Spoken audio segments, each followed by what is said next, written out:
So just from observed feedback and what people have said, it seems that a lot of people have questions around the resonance loss function that I specifically have built into the Zyra class of models. And so let me explain resonance loss overall, my thoughts behind it, etc.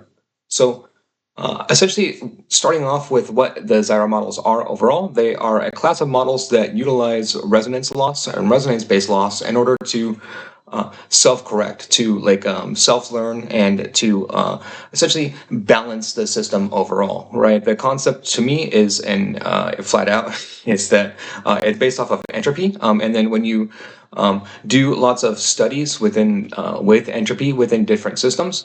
What seems to be like an orthogonal part of entropy is harmonics, is resonance, right? And harmonics is within any system you have, according to laws of thermodynamics, decreases of entropy within a closed system, but you can counteract that via harmonics. And then I've shown that and demonstrated that on a few different tests and showcases on this channel. And then so that's essentially what the underlying logic is there. But more simplistically and taking it a step back and a step further from that, I start all of this maybe 3 years ago and contemplating. So to me, science is always, it starts off as a philosophical discussion, right? You always have a philosophical question that you ask yourself, and then you go from there. And the philosophical question that I ask myself is so what would be the base of logical reasoning within humans? What would be the starting point of that? And then to me, I settle on Euclid, who is the founder of geometry. Right. And then if you look at geometry and math, and all of that as a whole, Euclid would be the world record holder for longer than anybody else. And Euclid holds the record and held the record for longer than anybody else combined. And he wrote essentially 4 books, and those books are the basis of geometry. And then those books went completely unchanged throughout history, with the only thing Sir Isaac Newton added a 5th book, added calculus to it, right? And then even then, within that, he builds on Euclid's work, and then just formalizes it into calculus. And then so it could even be said that Euclid was the start of calculus too, right? And then so I utilize that as kind of my big basis for all of this and my big starting point. And then within that, to me, what comes out and what I tease out of that is that when you read Euclid's books and you understand them, it's all based off of our ability to see, right? And it's based off of vision, and it starts with shapes from vision, and then our understanding of the universe is really based off of that, right? Off of a visual function. Geometry is extremely visual overall. Right? And then so it makes intuitive sense to me. And then it makes intuitive sense for 2,000 years, we only knew this one geometry, right? It took literally over 2,000 years for someone to say, hey, geometry is more than just shapes, right? And the shapes that you can see, because it's so embedded within our understanding, right? And it's counterintuitive that there's other geometries that you can't see, because geometry is so embedded in what you can see. And so I start with that concept overall, and it makes me think well, AI models aren't visual, right? But so what is the extrapolating the general essence of that? It's our senses, right? And that makes intuitive sense to me.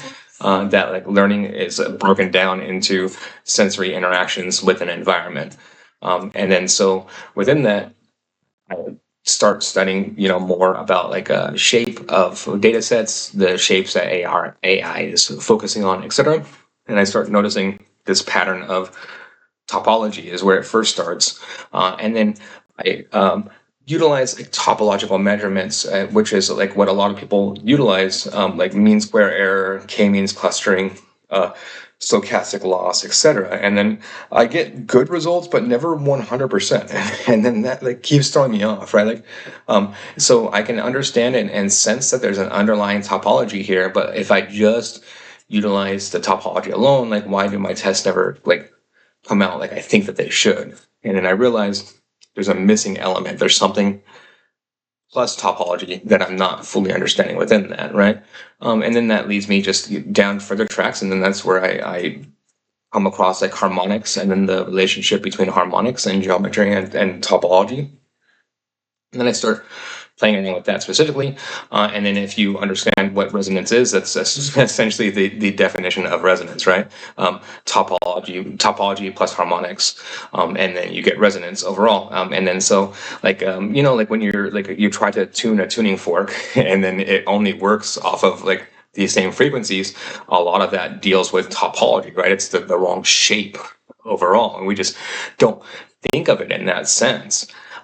And then so to me that like is where like all of this essentially comes from, right? I'm like, okay, let me take those concepts, and it's a easy concept to me to understand, and then what is the kind of real world thing that I can break it down to in my head, and I break it down to echolocation, right? Like bats. And then so within that I start thinking like what would happen if I gave AI models echolocation and kind of their ability to do that overall. And then so looking at this, right, this is the starting here, this is like the output that I produce. And then you can see very clearly specifically here, this is what this resonance-based loss function that I'm creating here, that's what it's the model is reading off of, right?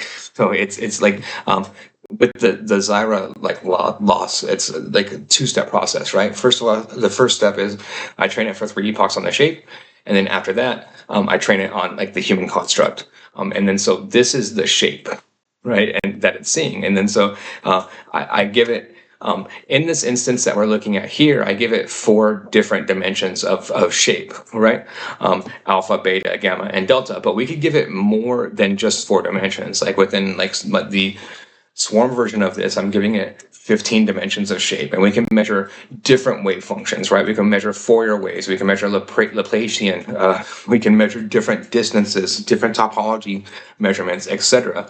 And then my thought and my reasoning is not just one of these is sufficient, but all of them combined, right? It's the fact that the model is getting 4 different outputs or 4 different inputs, and they're across topology and harmonics, and then blended together allows the model to frame its resonance, right? And then when you come into like, and you combine this with traditional loss functions, and then why traditional loss functions are inadequate. To me, both like traditional loss functions are they run into the same problem that I ran into, which is that they're half the equation, right? Cross entropy loss is half the equation. Mean squared error is another half of the equation, and then it just works very well. You put those two together because then you're putting together a lot of that combination, but you're still brute forcing in that instance with those 2 algorithms, right? And in the instance with resonance-based loss, and my hypothesis is that again, when you take cross entropy loss plus like a stochastic descent, and you're essentially like brute forcing what resonance does overall. So why not just bring it to its natural equation, right? And then so that's what I try to do overall in this instance. And then so the resonance loss in the context of AI, it's not a metaphor. Resonance represents the harmonic alignment between signal pathways within the individual layers. And this system is completely inspired by physics. So systems that resonate, transmit energy and information more effectively and efficiently.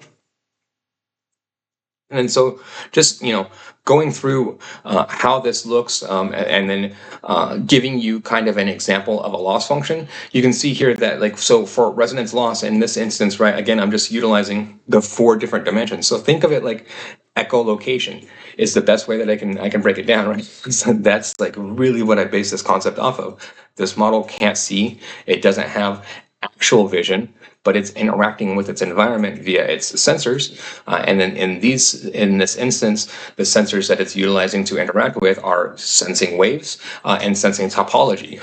And then so I'm just giving it 4 dimensions of that in this particular instance. The more the better, right? To me, like 15 dimensions would be better, and 4 is good enough, right? And then 2 of them are topology based, and then 2 of them are harmonics based. And then to me, it's like straightforward how that works out, right? and then I give it, and then we just go through, and then we visualize these. And then I want to point out very specifically within this, like on all of my tests, you'll always see high resonance loss, right? And then pointing that out, the reason you see like such high resonance loss numbers is very specifically because of this spectral alignment loss, and then it averages the rest, right? And then the spectral alignment loss is always going to be high. Like, if you want, like, if it would make it more intuitive for people, I could cut the spectral measurement loss out of the actual measurement equation. But to me, it's part of the shape. It's very specifically, this is the shape, and then this is how the model creates its embeddings based off of the shape. And then so it's an important shape for the model to base its embeddings off of, which is why I include it in there. But the model is not going to base its embeddings like, and they're not going to look like the shape, right? It's just, I don't know what the model does, but the model does something to figure out like this is the equivalent of this to the model. But if I run it through like spectral alignment, it's, of course it doesn't look the same, right? But to the model, this is the same. So I like, what do you want me to do? and so everything else, you can see if we just average out everything else, I mean, this would average out to almost 0, right? But because we have that 20 in there, it averages out to 6 overall. And so you would look at that and you'd be like, well, the model's not actually learning anything. You know, well, like, I mean, it's fitting 100% perfectly to this shape, right? Well, which is like, to me, like, so when I talk about like underlying shapes of a data set, here's an underlying shape, right? And then here's another underlying shape. And then the reason why again, here's the topological version of the shape. Here's the harmonics version of the shape. And then within this topology, you can see exactly how and why loss functions work within it, right? Because you have peaks and valleys within this. And then within this, I would ask the question, like, what is the biggest value within this, right? Like, gradient descent always works, and trying to find the biggest valley. And then I would say, like, by utilizing gradient descent alone and looking at this topology, like, how do you expect gradient descent alone to get 100% accuracy? Because you could put the actual like the floor in several like instances, right? Because like there's like several instances where you have zeros, but you're moving it also along that cosine similarity line, right? And then so where you move it along that cosine similarity line is going to matter. And then so I don't think like it's not enough measurement on its own for the model to get 100% accuracy. You need to combine it with something like this, right? So if I combine this plus this, that gives the model more information. I understand the shape better now. And then so that's what I'm doing, and that's essentially the whole step behind that process. And then so hopefully this gives you a better understanding overall of resonance-based loss within these models. And then so again, I just at the end here, I do want to point out, like, so this is all open source, right? Like, I'm not trying to sell you anything with these models. Like these, like, yeah, I'm not trying to sell the models overall. They're 100% open source, right? Like, utilize them, do whatever you want with them. I'm not OpenAI in that instance. I'm providing this merely for like educational purposes. I don't have anything to ram down your throat or to like be like a marketing, you know, like here's pure marketing just to, like, I don't have any incentive to do that. I think my business portion is it sells books to businesses. And then regarding software that is not AI, is where I make a majority of my money, right? And then so I don't make money off of these things, very flat out. Like, I lose money by putting out this research. And then so that's why, like, I get, you know, kind of like standoffish with it, because it's like, dude, I'm doing the world a favor is how I look at it overall, right? I'm not asking for anything within this. I understand that a lot of people don't operate within that mindset, which is exactly why I do operate in that mindset, right? And so if you do like this type of content, please like and subscribe. Thank you very much.